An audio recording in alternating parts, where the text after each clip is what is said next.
আসসালামু আলাইকুম। অ্যাভেঞ্চারার্স of medical admission গ্রুপের পক্ষ থেকে আমি মোহাম্মদ মেহেদী হাসান নবীন। তোমরা অনেকেই আমার কাছে জানতে চাইছো, ভাইয়া সেকেন্ড টাইমে এক্সাম ব্যাচে ভর্তি হওয়া ভালো হবে নাকি ক্লাস ব্যাচে ভর্তি হওয়া ভালো হবে, এবং যেই ব্যাচে ভর্তি হই না কেন রুটিনটা কেমন হবে, এই নিয়ে আসলে আজকের এই ভিডিওটা বানানো হচ্ছে। তোমরা একটু মনোযোগ দিয়ে দেখো যে আসলে যদি তুমি ক্লাস ব্যাচে ভর্তি হতে চাও তাহলে তোমার কি যোগ্যতা বা কি বৈশিষ্ট্য থাকা লাগবে। অর্থাৎ ফার্স্ট টাইমে তুমি 18-20 হাজার টাকা দিয়ে কোচিংয়ে ভর্তি ছিলে, কোচিং এর যে দাগানো লাইনগুলো থাকে বা ক্লাসগুলো থাকে সেগুলো তুমি ঠিকমতো করো নাই, ঠিকমতো বুঝো নাই, তোমার আসলেই আরো পড়াশোনা করা দরকার, তোমার প্রত্যেকটা ক্লাস আবারও বেশি বেশি করে পড়া দরকার, এরকম যদি হয় এবং তোমার যদি আর্থিকভাবে সামর্থ্যবান হও। এখন সেকেন্ড টাইমে তোমাকে আবার নর্মালি 18-20 হাজার টাকা দিয়ে কোচিং করতে অনেক ফ্যামিলি দিবে না, তো তোমার যদি ওরকম ক্লাস ব্যাচের দরকার হয় তাহলে কিন্তু তুমি একটা বিপজ্জনক পর্যায়ে চলে যাবে, যে তোমার আসলে হাতে টাকা নাই বা বাবা মা দিচ্ছে না, তখন তোমার ক্লাস ব্যাচের কিন্তু ভর্তি হওয়া হবে না। তাই তোমাকে আমি বলবো, যদি ওইরকম হয়ে যায় যে ভাই আমার আসলে ক্লাস প্রয়োজন, আমি আসলে পড়াশোনা করি না, আমি পড়াশোনা বুঝি না, তাহলে কিন্তু একটু সমস্যার মধ্যে আছো। তাই তোমাকে যদি বাবা মা টাকা পয়সা দেয় তাহলে ওকে, আর যদি টাকা পয়সা না দেয় তাহলে তোমাকে ইউটিউবে কিছু বেসিক ক্লাস থাকে সেগুলো দেখে ফেলতে হবে। হ্যাঁ, বেসিক ক্লাস এগুলো তোমার দেখে ফেলতে হবে, তাহলেই হয়ে যাবে। আমাদের সময় 10 মিনিট স্কুলের ক্লাস দেখতাম, তোমার যে ভাইয়ার ক্লাস ভালো লাগে বা যেই প্ল্যাটফর্মের ক্লাস ভালো লাগে তুমি সেভাবে দেখে একটা আইডিয়া নিয়ে তারপর পড়াশোনা শুরু করবে। এবং দ্বিতীয় কথা হচ্ছে যে তুমি যদি চাও যে না ভাইয়া আমি ক্লাস করছি, আমার আসলে ক্লাস করা হয়েছে, মোটামুটি আমি দেখছি যে বইটা কিভাবে দাগায়, কিভাবে ভাইয়ারা পড়ায়, কিভাবে পড়তে হয় আমি মোটামুটি বুঝে ফেলছি, এখন আমাকে আসলে সেকেন্ড টাইমে নিজেকে পড়াশোনা করতে পারলেই হবে, তাহলে তোমার জন্য এক্সাম ব্যাচটা পারফেক্ট। এখন এক্সাম ব্যাচে কিভাবে কি করব, এক্সাম ব্যাচ কিভাবে আমি ভর্তি হব।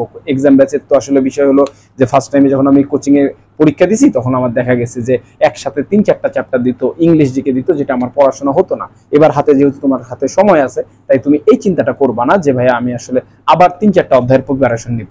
এখন যদি তুমি দেখো যে বোটানির 3টা অধ্যায়ের উপর পরীক্ষা হবে, 1, 2, 3 ধরলাম, এর সাথে ইংলিশ হবে, এর সাথে জিকে হবে, যখন তুমি এটা পড়াশোনা করতে যাবে তখন কিন্তু তুমি আর সম্পূর্ণটা কভার দিতে পারবা না।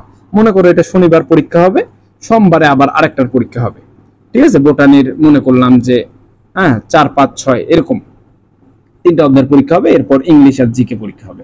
তাহলে দেখা যাবে বা সোমবার না হলে মঙ্গলবার পরীক্ষা হলো, তো দেখা যাবে এরকম 2-3 দিন ছুটি দিয়ে এতগুলো অধ্যায় দিলেও তুমি একদিন পড়বে আর একদিন পড়বে না, এরকম সমস্যা হতে পারে। অথবা অনেকেই এই একদিনে এতগুলো চ্যাপ্টার কমপ্লিট করতে পারবে না। সেকেন্ড টাইমে কিন্তু এই কাজটা করার কোনো দরকার নেই। তুমি যদি এইভাবে পড়তে চাও অনেক কষ্ট হবে বা তোমার পড়াশোনা অনেকে করতেই পারবে না। এই কারণে সেকেন্ড টাইমে মোটামুটি 50,000 স্টুডেন্ট পরীক্ষা দিলেও এই 1 থেকে 1,500 স্টুডেন্টই চান্স পায়। কি কারণে পায় এটাও আমি তোমাদের বলছি, যে এই রুটিনটা ফলো করতে যে অনেকেই পারে না, এই জন্য চান্সটা হারাই ফেলে। তাই তোমাকে কেমন রুটিন মানতে হবে এটা একটু দেখো।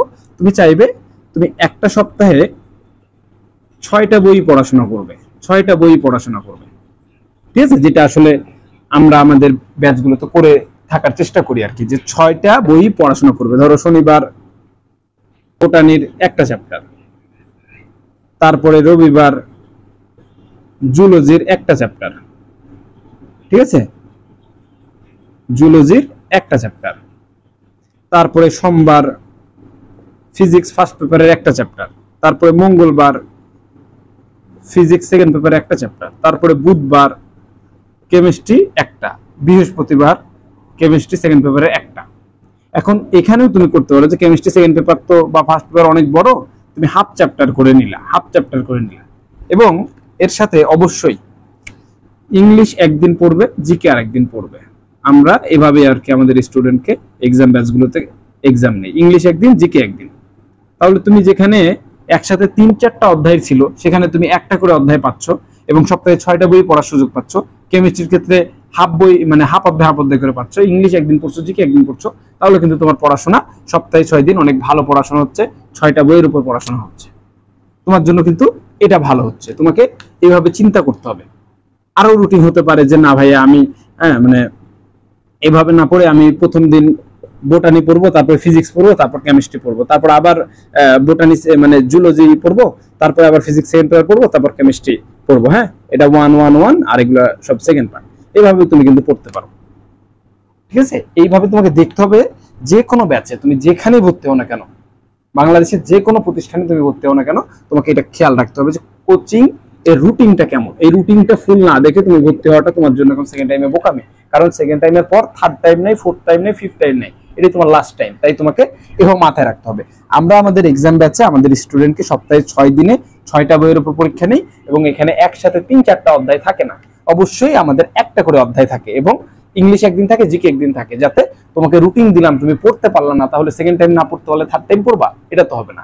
তাই তোমাকে এইভাবে কাজটা করতে হবে। এবং রসায়নের জন্য আমরা গুরুত্ব দিই, যেখানে হাফ অধ্যায় করে পরীক্ষা নেই, ঠিক আছে। আমাদের ফ্রি ব্যাচেও দেখবে 1 অধ্যায় করে পরীক্ষা হয়, আবার পেইড ব্যাচেও এইভাবে চলতে থাকে। তো তোমাদের যেখানে যেভাবে ভাল লাগে সেখানেই তুমি ভর্তি হও, কোনো সমস্যা নেই। কিন্তু ক্লাস ব্যাচে ভর্তি হতে গেলে দেখবা যে আর্থিক সমস্যাটা আছে কিনা, এবং ক্লাস ব্যাচে যদি তুমি ফার্স্ট টাইমে পড়ে থাকো, তুমি যদি বুঝে থাকো, তাহলে তুমি এক্সাম ব্যাচে ভর্তি হয়ে নিজেকে সময় দিবে, নিজের মতো করে প্রত্যেকটা দিন পড়ে পড়ে আসবে, এবং পড়ার সময় বইয়ের প্রত্যেকটা লাইন পড়বে, বইয়ের লাইনগুলো সবগুলো পড়বে, তারপরে অনুশীলনী পড়বে, ঠিক আছে, তারপর অনুশীলনী পড়বে, তারপরে বিগত বছরে কোশ্চেন করবে, অনুশীলনীর কি দরকার এখন তো বুঝতে পারতেছো।